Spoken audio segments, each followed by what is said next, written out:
Hi guys, I'm Adam Wilborn from WhatCulture.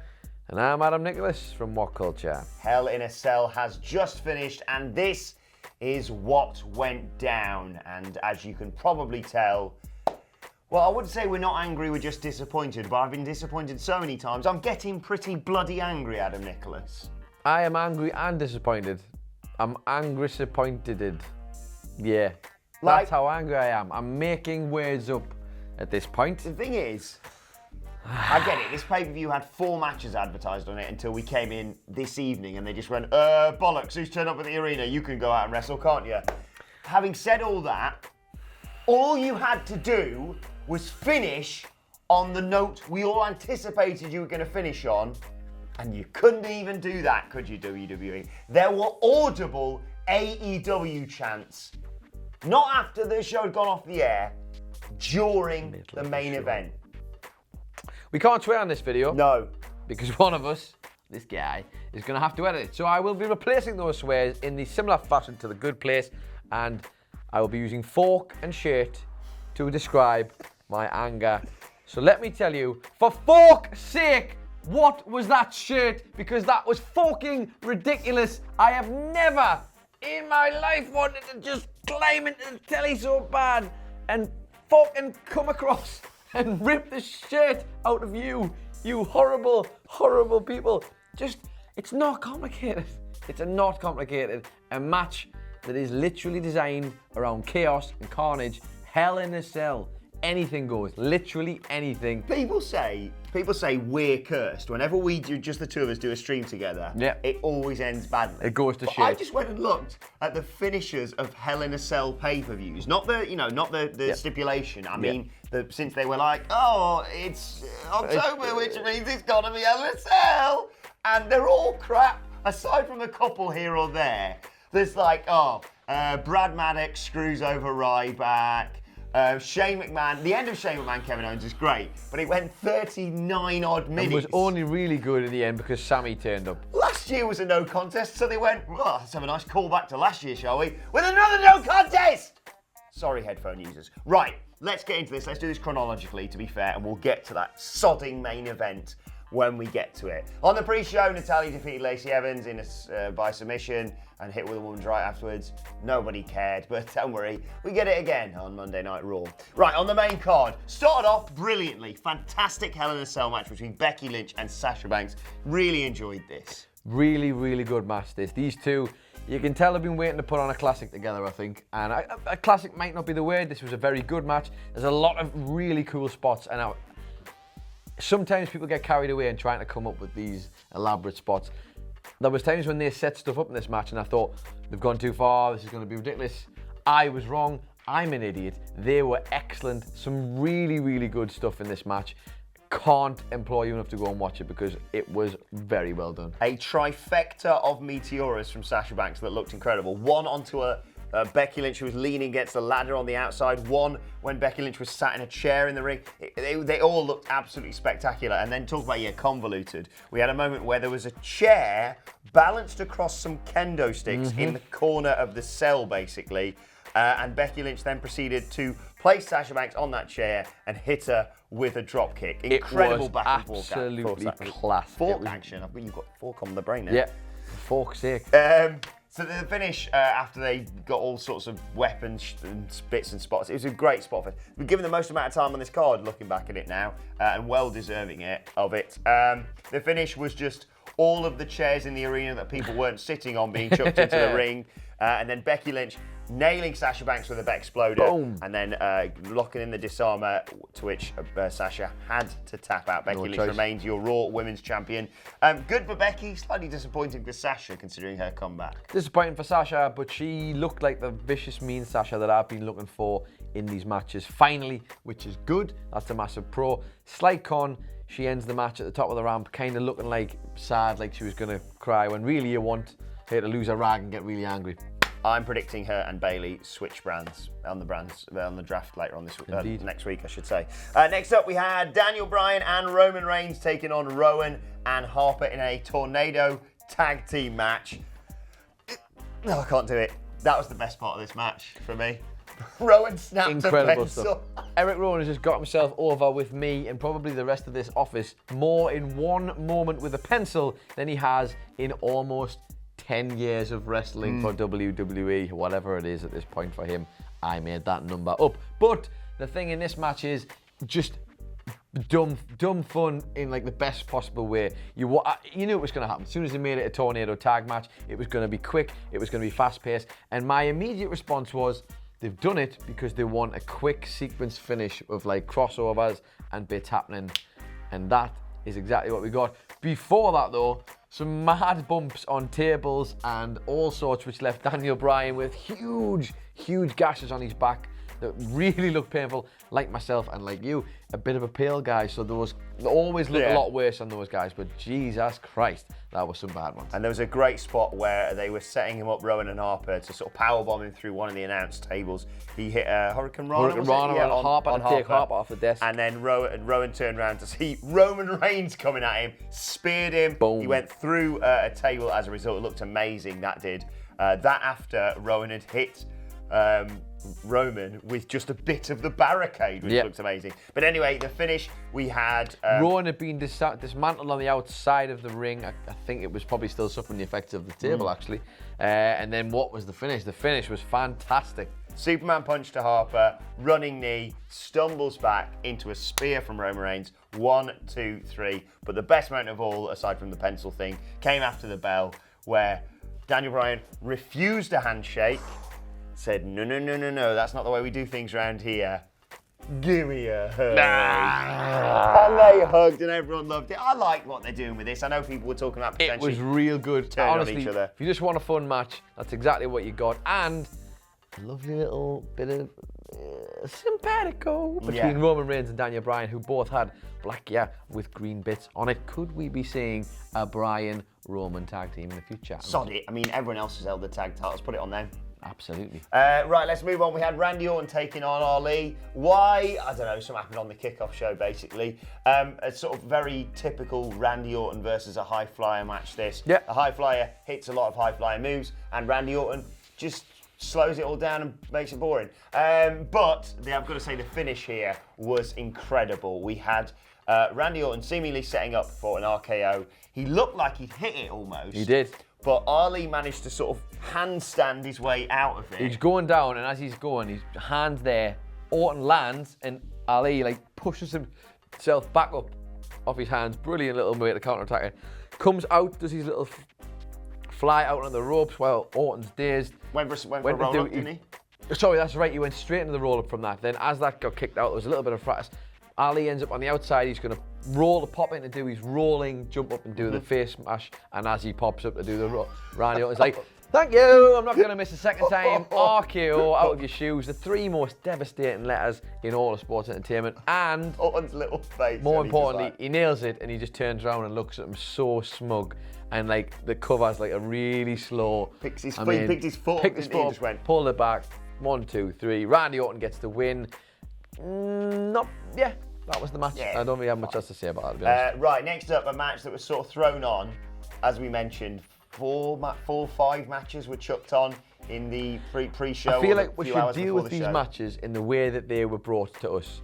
It's going to be very, very quick. Yeah. It's not going to be any great detail. It's just going to be, here's what happened. Well, this is the thing. So when they sort of chuck on, sod it, Nikki Cross and Alexa Bliss are going to be defending their tag team titles against the Kabuki Warriors. Oh, no, we'll talk about this one. Yeah. We'll talk about this one. Well, they said, we went, well, they're not losing them there, are they? Because that's been announced an hour before the show actually started, with Paige just 41 retweeting minutes it. before we did our news video, while Paige said, oh, look, my girls are in the match. That's cool. We went, yeah, nothing's happening there. Very sort of standard TV tag match for the most part, if we're perfectly honest.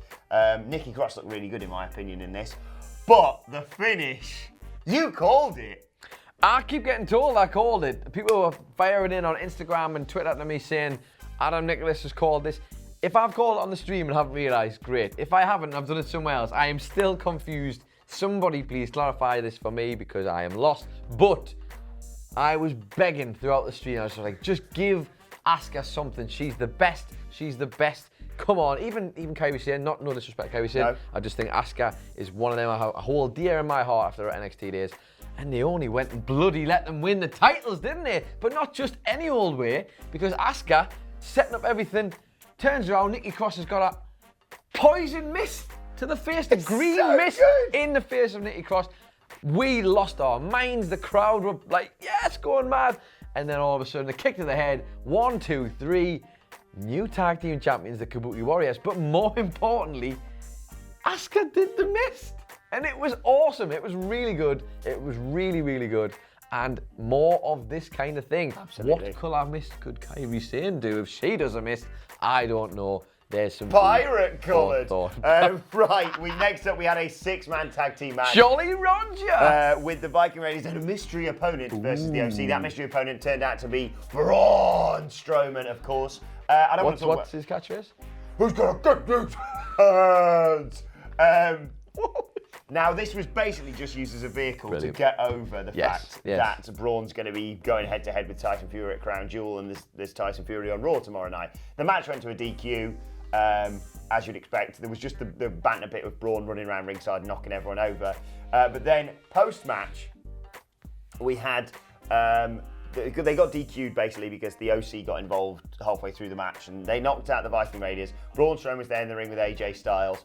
AJ Styles set up to do a phenomenal forearm, leapt, and Braun Strowman's got the KO punch now basically as a finisher. Braun Strowman has literally nailed him, and then after the fight, when was just stood there going... But better than all that. So they've got all that over. You're gonna get this hand! But better than all that, AJ Styles' sell is one of the greatest things I've ever seen. I forgot about this.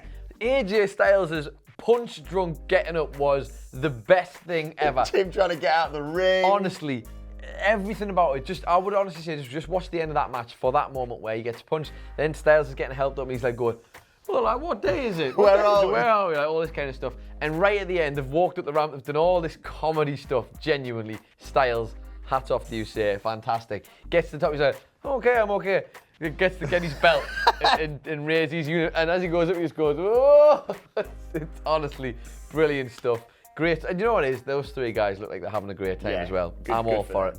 Right, we had King Corbin taking... Viking Raiders were there too. Yeah. Well done, guys. Well done, Eric and Ivar. Yeah, we had King Corbin taking on Chad Gable. King Corbin got on the mic and just did loads more short jokes, basically. They're getting Shorty over. They're trying to, at the very least. The match was akin to the fantastic TV matches they've had in recent memory. And the finish was King Corbin grabbing his scepter, trying to clobber Chad Gable with it. Chad dodged it, got him up, got him with a roll-up. 1, 2, 3. Chad Gable beat King Corbin, celebrated. Corbin was pissed off. Chad Gable later on in the night cut a promo saying, you can call me Shorty. Please don't. You can call me whatever you want, as long as you call me the winner. And as he cockily walked off, and we all thought, hey, maybe he's over. Maybe. There was the way they shot it though. I was like, I was literally saying to him, oh look, there he goes. I was like, looks like the bully didn't win this time. Unless, and then literally as I said unless, Baron Corbin comes flying out, smashes him into with a bunch of like studio kit stuff, hit the road boxes, and then chucks him out of the door into like the emergency fire exit bit. Literally into a bin.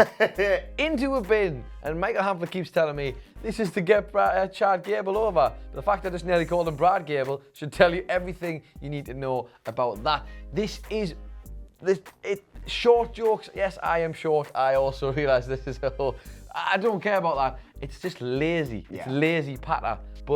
And they're going to end up calling him Shorty G, aren't they? And that Kayla Braxton called him Shorty, and Kayla Braxton is shorter than Chad Gable. Hi, Kayla. Hi, Kayla. I know they also missed the biggest joke of all, as you pointed out, the fact that this match was made on short notice. And they didn't even use it. Come on, I'm WWE. standing there like, you've got an open goal, a short notice joke.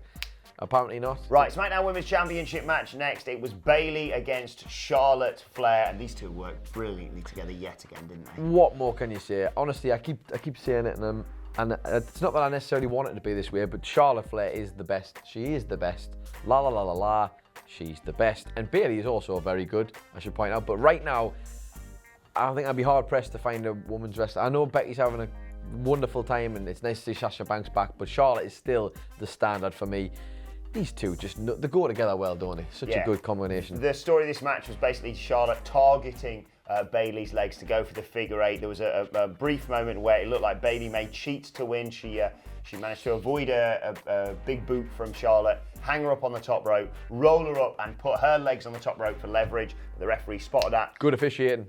Very good for once. And before we could do anything about that, Charlotte attacked, got the figure eight on Bayley, who was forced to submit. Charlotte is now a 10-time women's champion. She celebrated with the belt, and Bayley was not happy, so much so she started effing and jeffing. She actually said, and obviously I will have to replace the words here, but she said, "Are you fucking kidding me?" She said, like audibly. They didn't catch it. Maybe they just thought she wouldn't swear.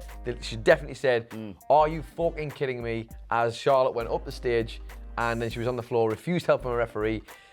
Bayley doing his slow transformation into a heel is good fun. Yeah. She came out again where this whole "I don't know I'm a heel" thing is really good, and if they get it right, She's got role model still on the tights. Role model on the tights. We've just ended both of hers and Sasha's matches where they've both been very sad and upset. The Bayley one maybe fit a bit better. The Sasha one, I just wanted more nasty and whatever. But Switcheroo, switch brands. We shall see. Before we move on to this main event, we have the 24/7 title shenanigans again on this show. I thought I was going to have to declare the 24/7 championship dead because Tamina won it, pinning Carmella backstage and just needlessly chinning Tyler Breeze as well at one point. But later on, was this okay? She was being chased as they were introducing all the international commentary teams and being chased by R-Truth, at which point she hid behind Funaki, so R-Truth did some karate, like, karate bloody kid. Tamina got super kicked by Carmella, R-Truth pinned her. At least Tamina's not 24/7 champion. Funaki tried to defend Tamina's honour. He did it back. Kung Fu Naki's a real thing again. Kung Fu Naki is back. 2019. It is, as I put it on the stream, a very, very weird 2019 version of Rush Hour, and it was mad. We've substituted, I realise Jackie Chan is not Japanese, but it is about as close as you're going to get in WWE, and I don't know why we're doing it. It's just not okay. I don't think it's all right. But what are you going to do? Listen, Vince likes comedy stuff. Vince gets what he wants, and speaking of which, let's move on to the main event. Seth Rollins versus The Fiend Bray Wyatt for the Universal Championship. And it was all going so well, wasn't it? The Fiend made another amazing entrance with that weird lantern of his. We had red lighting throughout this Hell in a Cell match. Great choice. Which looked amazing. Brilliant aesthetic choice, that. It slightly went on a little bit because, you're used to just seeing the Fiend dominate people. You had to kind of allow Seth to get some offense in. The Fiend looked like he was going to be in control for the most part. He chucked him around. His sister Abigailed him into the cell. He grabbed a mallet. His comedy mallet, essentially, from the Firefly Funhouse. And hit... Remember that. That's going to be relevant in a few moments' time. Yes, hit Seth with it. But Seth started making his comeback. Managed to put Bray Wyatt through a table, but Bray was the first one back up immediately after that, which was fantastic. But then, as we've probably seen any of the house show footage, Seth fought back, hit stomp after stomp after stomp. After he first hit about, 3 stomps, I completely lost count if I'm perfectly honest. He went for the pinfall, and we thought, oh, bollocks. And then the Fiend kicked out at 1, which was wonderful stuff. Yeah. I think he'd also done a rise up as well from 1 stomp, hadn't he? Yeah. He went down and literally immediately got back up, which was a great visual. And then Seth started getting stuff to hit him with. He got chairs, he got ladders, he hit him. He stood over him and hit him just like unprotected chair shot. Obviously it was, he just hit the canvas. Yeah. You know what I mean? Yeah. Hit him with that. Didn't put the Fiend down. He put the chair on his head, then hit that with a ladder. Then he put the chair in between the ladder on his head and hit it with a toolbox. Then put the toolbox on the ladder that was with a chair inside it. It's like the game shopping list. And he's like, Buckaroo, wasn't it? And he's just putting all the stuff on his head and it's like, what are we going to do next? Oh, he did. There was a pedigree in here somewhere as well that he kicked out of. Unbelievable. Yeah. I'm not kidding. I'm not even exaggerating here. I genuinely believe we got to double figures on stomps. I think we might have even hit towards the 20 mark. Yeah. I'm not even joking. Like, that's how many there was. It was ridiculous. Like, it was good. It was good.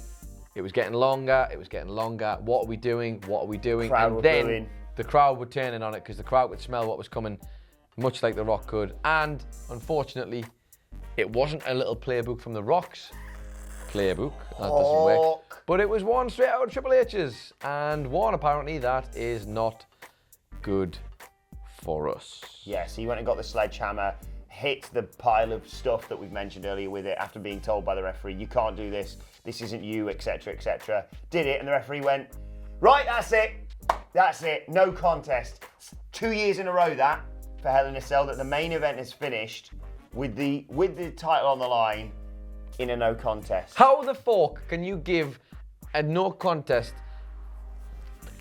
If I had the footage, if I could be bothered to find the footage and it wasn't stupid o'clock in the morning, I would get the one from the Brock Lesnar bit last year and just put it here because it's unbelievable. Like, that's the whole point of the match. I understand if you don't want to pull the trigger, which I completely don't agree with on Bray. I think he's there. I personally think he's there. If they don't want to do that, one, just don't put them in the match together. Yeah. Man. For starters, don't do that. But two, don't put them in a Hell in a Cell match, and then the match where chaos is literally promoted to the point where they're supposed to beat each other on the verge of death to literal, like, whatever it takes, and then cancel it because it just got a bit too rough for my taste. What is that? The Undertaker threw Mankind off the top of Hell in a Cell. Actually nearly killed him. And then, later on in the same match, threw him through the cell, okay? If that's okay, anything's okay if you're using those rules. Right. So the argument is, well, we had to try and do something. And they just to quickly wrap up, to keep the Fiend strong, he obviously wasn't pinned, but then subsequent to the match being called off, he attacked Seth, he got him with a mandible claw, he hit him with a Sister Abigail on the unprotected outside after exposing the concrete and what have you, and then he got him with another mandible claw and like blood came out of Seth's mouth and then he disappeared, right? So that's protecting him in their book, right? So you don't want to take the title off Seth.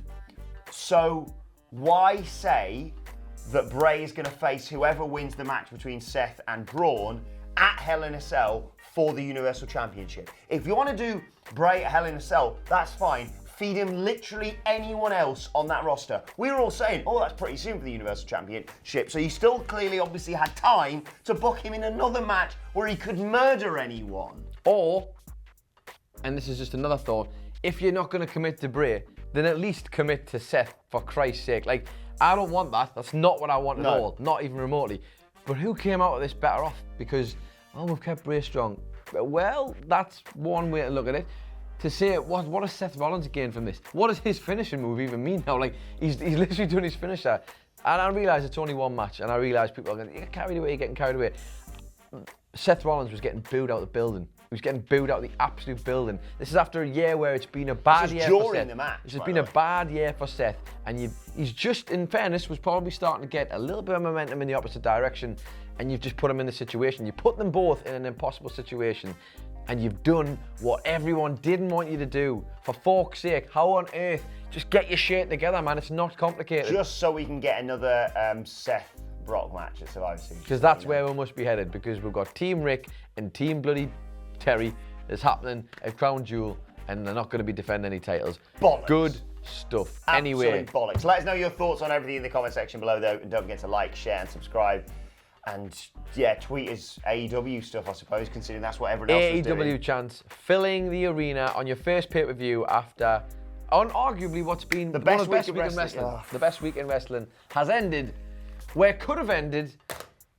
Absolutely, like an unbeatable week of all time, never going to be topped, and it falls short because of a match ultimately where nobody had the courage to say, we have something great here, let's use it. I'm angrier than Eric Rowan was with that bloody pencil. I don't know You can if follow you us are. all on Twitter. You can follow him on Twitter at... I feel like the pencil after that match. You can follow me on Twitter at It's Adam Nicholas. You can follow him on Twitter At Adam Wilburn. Follow us all at WhatCulture WWE. As always, don't forget to like, share, and subscribe. And subscribe to What Culture Wrestling for daily wrestling podcasts as well. Myself and Michael Hamflet are off to, well, rant about that now, to be perfectly honest. Right, my thanks to Adam Nicholas.